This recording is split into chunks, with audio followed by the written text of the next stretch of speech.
제가 경제를 잘 아는 것은 아닙니다. 근데 경제 용어 중에 기준금리라는 그런 용어가 여러분도 아마 잘 아실 텐데요, 있습니다. 이 기준금리라는 것은 한 나라의 중앙은행이 결정하는 금리라고 합니다.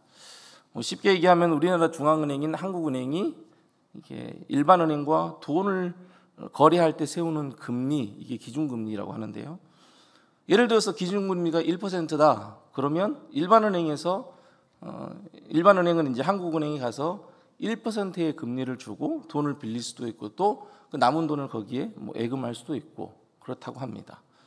그러니까 일반은행은 또 한국은행에서 그렇게 1%의 금리로 돈을 빌렸으니까 일반 시민과 그리고 기업에게는 그 1%에 좀 더 더해서 그렇게 이제 금리를 합하여서 돈을 빌려주게 된다는 것입니다.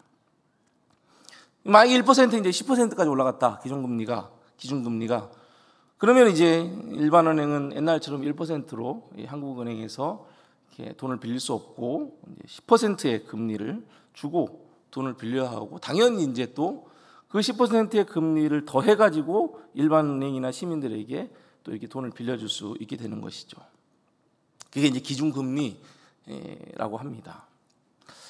2008년 8월에는 기준금리가 5.25%였다고 합니다. 그리고 2009년 2월에는 좀 뚝 떨어져서 2%까지. 그리고 2020년 5월 이제 코로나 시기였죠. 그때는 기준금리가 0.50%까지 이렇게 떨어진 그런 시기였습니다. 코로나 때문에. 이제 점차 코로나19가 이제 좀 회복되면서 또 5월 26일 최종 5월 26일에는 1.75%까지 이렇게 조금씩 올라가는 추이라고 합니다. 이렇게 한국은행은 국내외 여러 가지 경제 상황을 분석하면서 그 기준금리를 조정한다고 하는데요. 제가 경제를 공부한 것은 아니기 때문에 저도 이건 이제 다 자료를 봐서 이렇게 말씀드리는 거고요. 이렇게 기준금리는 시민들이나 또 기업들의 경제 생활에서 아주 큰 영향을 미치고 또 중요한 기준이 되고 있습니다. 이런 은행뿐만 아니라 사회의 전반적인 부분에서도 무엇인가를 운영해 나가고 또 결정하는 데 있어서 그 모든 것은 정해진 기준에 따라서 움직이게 되어 있습니다. 만약 기준에 따라서 움직이지 않을 때 그때 이제 문제가 생기게 되는 것이죠. 우리 개인의 삶도 마찬가지입니다. 내가 정한 삶의 기준에 따라서 삶의 방식이 달라지게 됩니다. 내가 무엇을 기준으로 삼고 내 삶을 살아갈 것인가? 돈을 기준으로 삼고 살아갈 것인가? 아니면 나는 자녀를 내 삶의 기준으로 삼고 살아갈 것인가? 아니면 내 야망이 있어, 야망을 기준으로 삼고 살아갈 것인가? 나는 사람들하고 관계가 너무 중요해, 그래서 사람들과의 관계를 기준으로 삼고 살아갈 것인가? 어떤 기준을 가지고 살아갈 것인가? 어떤 기준을 삼고 살아갈 것인가? 그것은 그 사람의 그 삶의 모습이 그것에 따라서 많이 달라지게 됩니다. 저는 오늘 설교의 제목도 신앙의 기준이라고 이렇게 하였습니다. 그렇다면 신앙을 가지고 살아가는 우리 그리스도인들이 기준을 삼고 살아가야 할 것, 그것이 무엇인가에 대해서 함께 나누고자 한 것입니다. 만약에 예를 들어서 우리가 세상 사람들과 똑같이 돈을 행복의 기준으로 삼고 살아간다면 우리는 그 기준에 따라 움직이게 되고 안타깝지만 신앙도 그렇게 따라갈 수 있다는 것이죠. 여러분, 그렇다면 우리 그리스도인들의 신앙의 기준, 그 신앙의 기준은 무엇이 되어야 할까요? 이제 오늘 본문으로 돌아와서요, 앞서 13장부터 23장까지는 이스라엘의 각 지파에 대한 기업의 분배, 그러니까 땅 분배, 그리고 도피성을 정하는 부분까지 해서 20장까지 마무리가 됩니다. 그리고 그것을 모두 마친 후에 오늘 본문 1절에 보면은 이렇게 시작됩니다. 그때에 라고 이렇게 시작이 됩니다. 여기 그때라는 것은 각 지파에 대한 기업 분배, 도피성에 대한 지정도 다 끝난 뒤에 곧바로 이어서, 그게 끝난 다음에 좀 시간이 한참 지난 다음이 아니라 그때 곧바로 이어지는 그때 말씀을 하고 있는 것입니다. 그래서 그때 모든 땅이 다 분배된 이후 곧바로 이어서 1절에 보면은 레위 사람의 족장들이 제사장 엘라살과 눈의 아들 여호수아 그리고 이스라엘 자손의 지파 족장들에게 나아가게 됩니다. 그리고 그렇게 레위 사람 족장들이 그렇게 곧바로 이어서 그들에게 나아간 이유에 대해서, 왜 그렇게 나아갔는지에 대해서 2절에서 이렇게 말씀하고 있습니다. 가나안 땅 실로에서 그들에게 말하여 이르되 여호와께서 모세에게 명령하사 우리가 거주할 성읍들과 우리 가축을 위하여 그 목초지들을 우리에게 주라 하셨나이다 하며, 여기에서 말씀하고 있는 것처럼 레위 사람의 족장들은 자신들이 거주할 성읍 그리고 가축을 키울 수 있는 목초지, 이것을 요구하기 위해서 그들에게 나아간 것입니다. 그리고 이러한 레위 자손의 족장들의 요구에 대해서 3절 중반절에 보면은 자기의 기업에서 이 성읍들과 그 목초지들을 레위 사람에게 주니라 라고 말씀하고 있습니다. 그것처럼 다른 어떤 말도 하지 않고 레위 지파 족장들이 이렇게 요구했던 것처럼 다른 어떤 말도 하지 않고 그대로 그 요구를 다 들어주게 됩니다. 그리고 4절부터 42절까지가 이 레위 사람들이 받은 성읍과 목초지에 대해서 말씀이 나옵니다. 이 레위 지파는 그앗 자손 그리고 게르손 자손, 무라리 자손, 이렇게 세 자손으로 되어 있습니다. 이미지를 좀 보면서 여러분들에게 잠깐 설명을 해드리겠습니다. 4절 5절에는요 그앗 자손 중 제사장 아론의 자손들을 얘기하는데, 거기에 사진에 보면은 민트색으로 아래쪽에 되어 있는 유다, 시므온 그리고 베냐민 지파로부터 이제 13성읍을 받게 됩니다. 그리고 아론의 자손을 제외한 나머지는 옅은 분홍색으로 되어, 중간쯤에 옅은 분홍색으로 되어 있는데요. 그 사람들에게 그 단, 에브라임 서쪽에 있는 이 므낫세, 단 지파에게서 10성읍을 받게 됩니다. 그러니까 그앗 자손은 총 23성읍을 받게 됐죠. 그리고 6절에 게르손 자손이 나옵니다. 이것은 위쪽 노란색 쪽에 있는 부분인데요. 거기에 이사갈, 아셀, 납달리 그리고 동쪽에 있는 므낫세 지파, 이들에게서 13성읍을 받게 됩니다. 그리고 마지막 7절에 무라리 자손은 보라색으로 되어 있는 부분입니다. 거기에 루벤, 갓, 스불론 지파에게 이제 각각 12성읍을 다 해서 12성읍을 받게 됩니다. 그리고 이제 8절부터 40절까지는 좀 더 구체적으로 레위 지파가 받은 그 성읍에 대해서, 목초지에 대해서 좀 더 구체적으로 이제 말씀을 하고 있고, 41절에서 이제 그리고 마지막에 이렇게 얘기합니다. 그 성읍이 총 48성읍이요 또 그 목초지들이라고 말씀하고 있습니다. 이렇게 레위 지파는 각 지파들에게서 성읍과 목초지를 받게 되는데 총 48성읍을 받게 된 것이죠. 중요한 것은 이렇게 레위 자손들이 자신들의 성읍과 목초지를 요구하고 또 그 요구를 그대로 들어준 데에는 그들 모두에게, 각각 모두에게 분명한 기준이 있었다는 것입니다. 요구하는 자도 그리고 그 요구를 받아들이는 자들도 분명한 기준을 가지고 요구하고 또 그 기준대로 요구를 받아들여서 그 성읍을 다, 목초지를 분배했다는 것입니다. 그들의 기준이 무엇이었을까요? 자, 2절 중반절에서 이렇게 말씀합니다. 여호와께서 모세에게 명령하사 우리가 거주할 성읍들과 우리 가축을 위하여 그 목초지들을 우리에게 주라 하셨나이다. 레위 사람들의 족장들이 요구한 것의 그 기준이 무엇인지 여러분 보이십니까? 처음에 얘기합니다. 여호와께서 모세에게 명령하사. 이처럼 그들에게는 하나님의 말씀이 기준이 되었습니다. 그 기준에 따라서 그들은 요구한 것입니다. 자신들이 원하는 몫을, 자신들이 원하는 것을 쫓아서 요구한 것이 아니라 하나님께서 그렇게 하라고 하신 말씀을 기준으로 삼고 이 레위 지파의 족장들은 가서 요구를 한 것입니다. 민수기 35장 2절에 보면은 이스라엘 자손에게 명령하여 그들이 받은 기업에서 레이인에게 거주할 성읍들을 주게 하고 너희는 또 그 성읍들을 두르고 있는 초장을 레이인에게 주어서라고 말씀합니다. 하나님께서는 모세를 통해서 이스라엘 자손에게 그들이 받을 기업에서 레인에게 거주할 성읍과 목초지를 주라라고 하나님께서 분명히 말씀하시고 명령하셨습니다.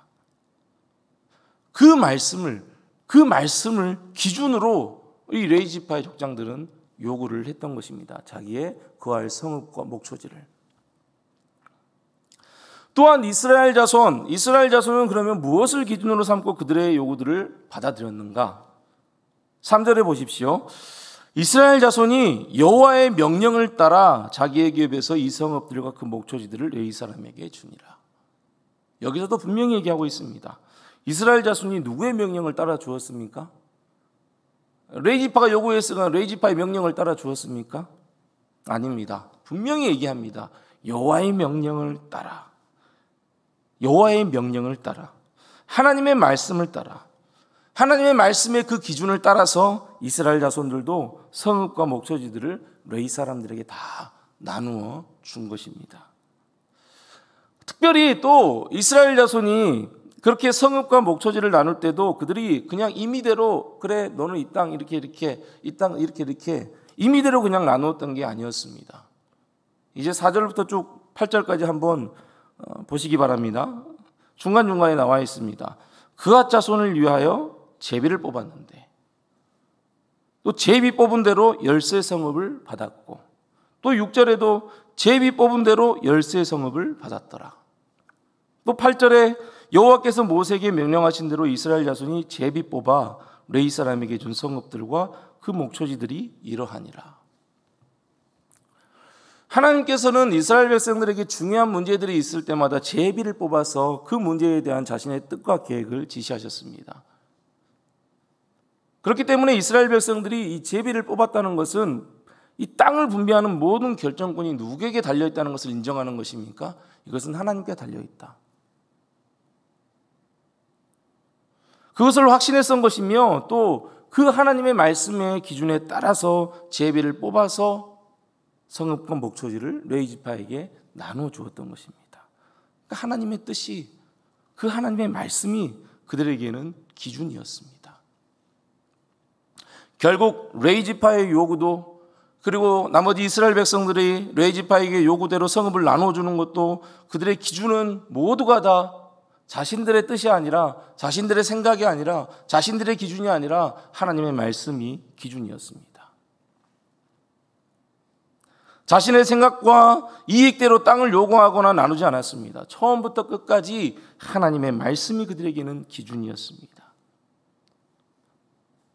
여러분, 이처럼 우리의 신앙의 기준도 처음부터 끝까지 모든 것이 하나님의 말씀이 되어야 합니다.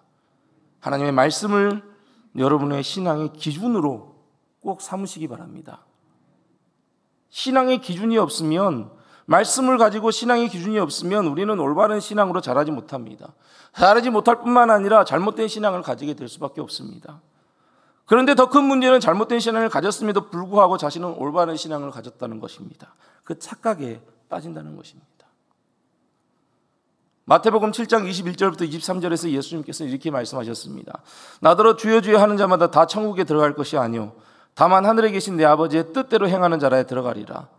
그날에 많은 사람이 나더러 이르되 주여 주여 우리가 주의 이름으로 선지자 노릇하며 주의 이름으로 귀신을 쫓아내며 주의 이름으로 많은 권능을 행하지 아니하였나이까 하리니 그때 내가 그들에게 밝히 말하되 내가 너희를 도무지 알지 못하니 불법을 행하는 자들아 내게서 떠나가라 하리라.